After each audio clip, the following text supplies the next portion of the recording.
There lived in ancient Persia, in the city of Ecbatana, a certain man named Artaban. He was a member of a far-flung community of Zoroastrian scholars known as Magi. Zoroastrians were astrologers and believed in the search for goodness and light.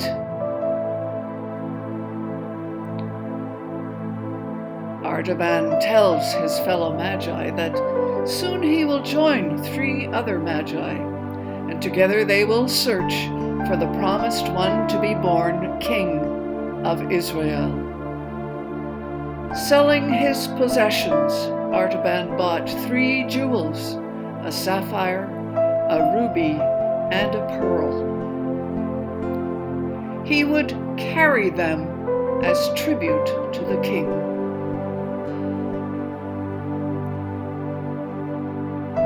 Thus begins Artaban's journey. He had only 10 days to meet his 3 companions at the great mound of Nimrod and the temple of the 7 spheres. But as Artaban neared the temple at the appointed time, he came upon a dying man lying in the road. Would Artaban give a cup of water to a dying man, or would he press on to meet his Zoroastrian companions? Because Magians are physicians as well as astrologers, Artaban stopped. Hour after hour, he labored as only a skillful healer of disease can do. At last, the man's strength returned. Pressing on, Artaban discovered that his friends had gone on without him. He was forced to sell his sapphire to buy a train of camels and provisions for his journey. He arrived in Bethlehem just as the cruel soldiers of King Herod were killing the baby boys of Bethlehem. The door of one dwelling was open, and Artaban could hear a mother singing a lullaby to her child. The woman told him that it was now the 3rd day since the 3 wise men had appeared in Bethlehem. They had found Joseph and Mary and the young child and had laid their gifts at his feet. Then they had disappeared as mysteriously as they had come. Joseph had taken his wife and baby that same night and had secretly fled. It was whispered that they were going far away into Egypt. Then suddenly outside there arose a wild confusion of sounds. Women were shrieking, and then a desperate cry said, "The soldiers of Herod are killing our children."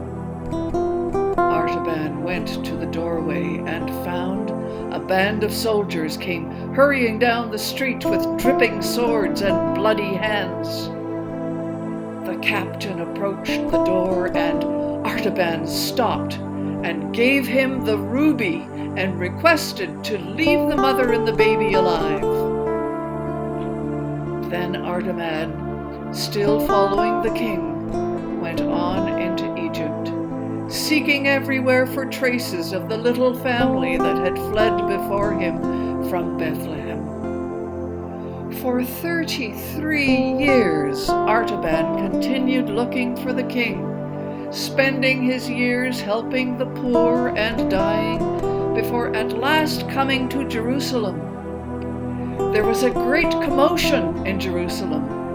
Suddenly, a slave girl being dragged by soldiers broke away from her tormentors and threw herself at Artaban's feet. Taking the last of his treasures, the pearl, he gave it to the girl. "This is thy ransom, daughter. It is the last of my treasures which I kept for the king."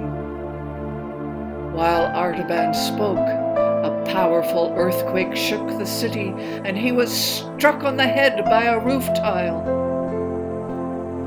Artaban knew he was dying. He would not find the king. The quest was over, and he had failed. The ransomed slave girl, holding the old dying man, heard a sweet voice and then saw Artaban's lips slowly move. "Ah, master, I have longed and sought you. Forgive me. Once I had precious gifts to give, but now I have nothing."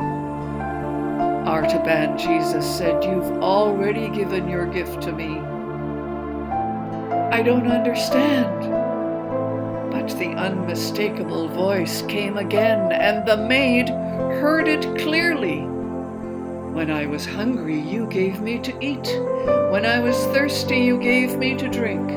When I was naked, you clothed me. When I was homeless, you took me in." "Oh, not so, my Savior. I never saw you hungry nor thirsty. I never clothed you. I never brought you into my home."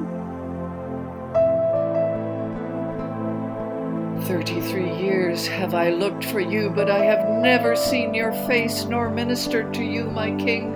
I've never seen you until now. "Whenever you did these things for the least of my brothers, you did them for me," Jesus said. Did you hear Jesus say? "We have found the King. We have found him."